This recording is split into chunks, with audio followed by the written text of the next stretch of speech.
Dao De Jing, The Wisdom of Lao Tzu. Dao De Jing, bab 22, tidak ingin bersaing. Orang yang punya toleransi bisa selamat. Yang bengkok baru mau diluruskan. Yang cekung baru bisa terisi air. Yang usang baru mau dibikin baru. Punya sedikit dulu baru menjadi banyak. Memiliki berlebihan membuat orang jadi bingung. Sheng memeluk yang satu, Dao. Ini menjadi teladan dunia. Tidak suka menonjolkan diri, malah menjadi cemerlang. Tidak merasa dirinya yang paling benar, malah dipuji orang. Tidak memperlihatkan jasanya, malah berjasa. Tidak membusungkan dada, bisa bertahan lama. Hanya orang yang tidak mau bersaing. Maka di dunia ini tidak ada yang mampu menyainginya. Apa yang dikatakan pendahulu? Orang yang punya toleransi bisa selamat. Apakah kebenaran itu adalah omong kosong belaka? Sungguh wejangan itu bisa membuat orang selamat. Penjelasan, orang yang punya toleransi bisa selamat. Lao Tzu mengatakan bahwa orang yang luas punya toleransi tinggi mau mengalah atau berkompromi agar situasi tidak menjadi lebih buruk, bisa selamat. Maka toleransi dan mau mengalah mundur selangkah sangat dibutuhkan untuk menghindari dari bahaya.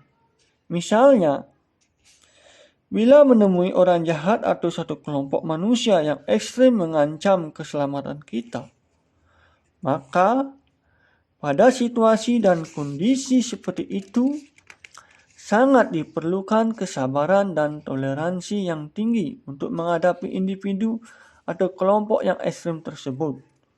Kalau tidak bisa terjadi berbenturan yang membahayakan keselamatan diri kita. Di samping itu, bila kita menemui orang yang ngotot tidak mau mengalah, tidak ada jalan lain untuk sementara diperlukan kompromi dengannya. Agar bisa ada jalan keluar terhindar dari ancaman keselamatan atau konflik berkembang lebih lanjut. Ibarat air sungai sedang mengalir, bertemu batu besar muncul di permukaan air merintangi perjalanannya. Air sungai tersebut secara luas memutar, belok ke kiri dan tidak mengiraukan rintangan batu besar itu. Tidak terganggu sedikit pun perjalanannya dan terus melanjutkan perjalanannya dengan bebas. Maka, bagi orang yang luas punya toleransi bisa terhindar dari situasi yang lebih buruk. Yang bengkok baru mau diluruskan. Kalimat ini sangat menarik.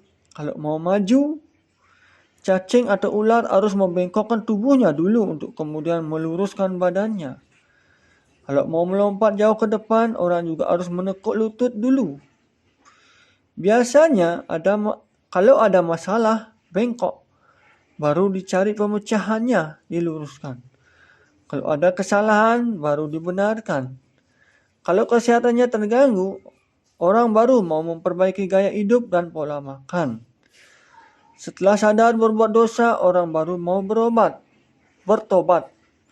Oleh karenanya, janganlah menyesali berbuat kesalahan, berbuat dosa, kesalahpahaman, kegagalan, kemalangan, apapun yang bengkok. Semua itu bisa dijadikan guru, supaya kita bisa meluruskan semua yang bengkok itu.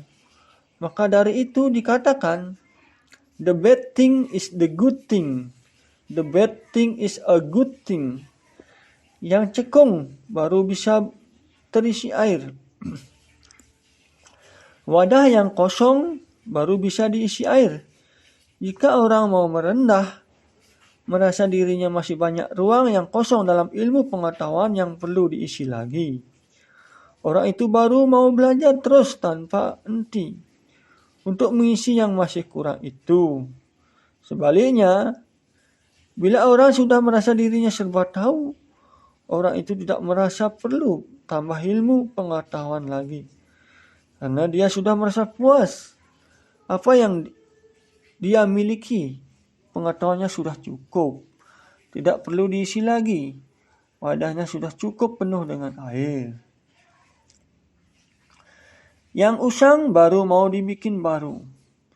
Daun yang sudah tua rontok, baru kemudian tumbuh daun tunas yang baru. Baju atau sepatu harus usang dulu, baru diganti dengan yang baru.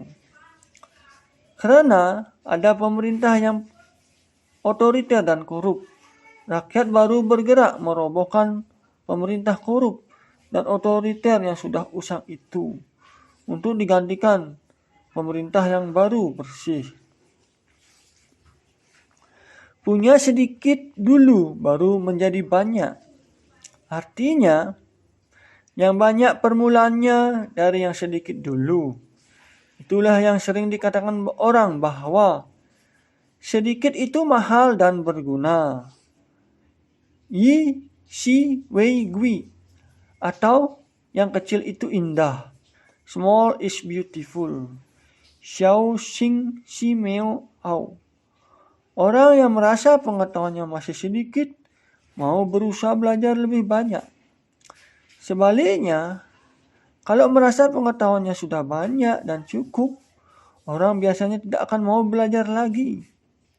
Kalau penghasilannya dirasa masih kurang, tidak mencukupi hidup keluarga, orang baru akan berjuang keras mencari penghasilan yang lebih besar. Pada umumnya, orang awam lebih suka yang besar dan banyak, tidak suka dengan yang kecil atau sedikit. Padahal yang besar dimulai dari yang kecil dan yang banyak dari yang sedikit. Oleh karenanya, jangan meremehkan yang kecil dan sedikit itu. Bila punya harta kekayaan berlebihan, orang malah jadi bingung. Mau diapakan harta kekayaan yang berlimpah itu? Seng Ren yang tidak punya apa-apa dan tidak tergoda pada harta kekayaan sudah merasa cukup dengan memeluk yang satu ini.